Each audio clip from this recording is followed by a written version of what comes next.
Hello,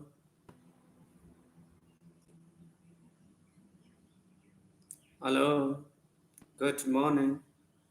Today I will read about three story Balanakkhatta Festival, Thera Mahakassapa and Two Company of Bhikkhus. Today I will read three stories in the Dhammapada book. First story, the story of Balanakkhatta Festival.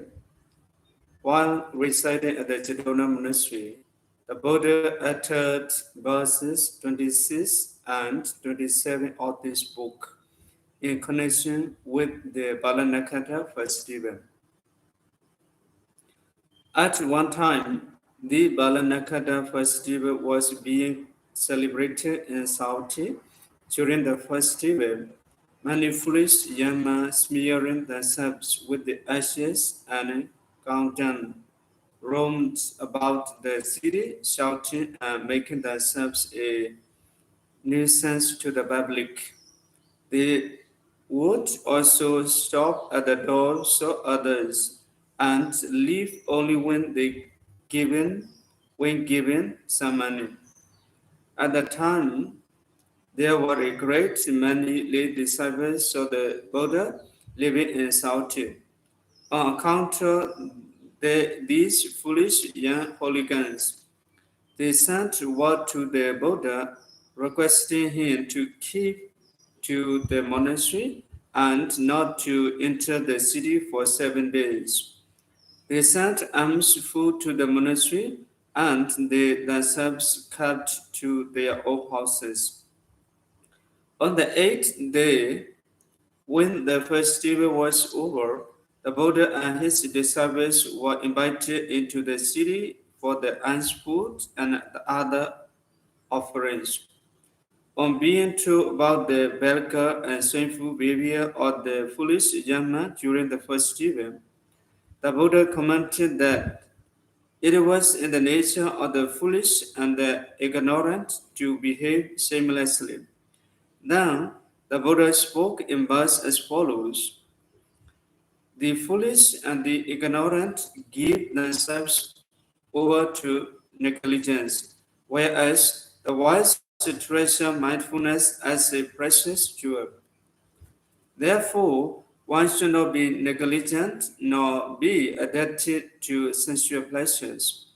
For he who is established in mindfulness through cultivation of tranquility and insight development practice experience supreme happiness. The second story, the story of Thera Mahakassapa. While reciting at the Jedavana monastery, the Buddha uttered verse 28 of this book with reference to Thera Mahakassapa. On one occasion, while Thera Mahakassapa was staying at the Tripoli cave, he spent his time developing the mental image of light, Aloka Kasina, and trying to find out through divine vision beings who were mindful and beings who were negligent. Also, those who were about to die and those who were about to be born. From his monastery, the Buddha saw through his divine vision what Thera Mahakassapa was doing and wanted to warn him that he was wasting his time. So he sent forth his radiance and appeared seated before the Thera and exhorted him thus: My son Kaspar, the number of births and deaths of beings is innumerable and cannot be counted. It is not your concern to count them, it is the concern only of the Buddha. Then the Buddha spoke in verse as follows: The wise one disciples negligence by means of mindfulness. He ascends the pinnacles of wisdom and being free from sorrow, locks the sorrowing beings. Just as one on the mountain top looks at those on the plain below, So also the wise one ahead looks at the foolish and the ignorant. The third story, the story of two companion bhikkhus. While residing at the Jedavana monastery, the Buddha uttered verse 29 of this book with the reference to two bhikkhus who were friends. Two bhikkhus, after obtaining a subject of meditation from the Buddha, went to a monastery in the forest. One of them, being negligent, spent his time warming himself by the fire and talking to young novices throughout the first watch of the night, and generally idling away his time. The other faithfully performed the duties of a bhikkhu. He walked in meditation during the first watch, rested during the second watch, and again meditated during the last watch of the night. Thus, being diligent and ever mindful, the second bhikkhu attained attainship within a short time. At the end of the rainy season, both of them went to pay obeisance to the Buddha, and the Buddha asked them how they had spent their time during the Vasa. To this, the lazy and negligent bhikkhus answered that the other bhikkhu had been idling away his time, just lying down and sleeping. The Buddha then asked, "But what about you?"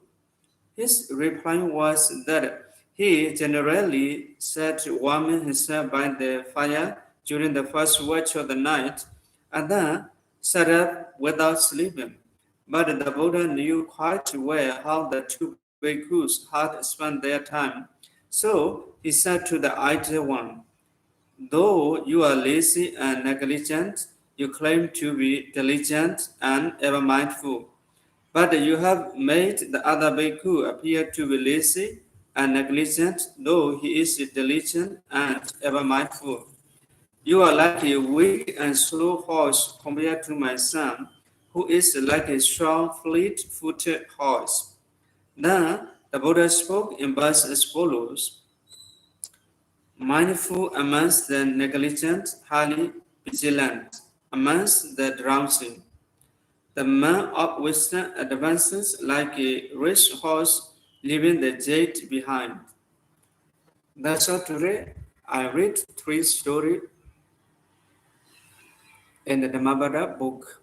I hope after you listen to these three stories, you may get some knowledge of the Dhamma or knowledge of the something for your life, or you can use some knowledge to have a highly Dhamma vision. Thank you all for your listening. Good luck to you all.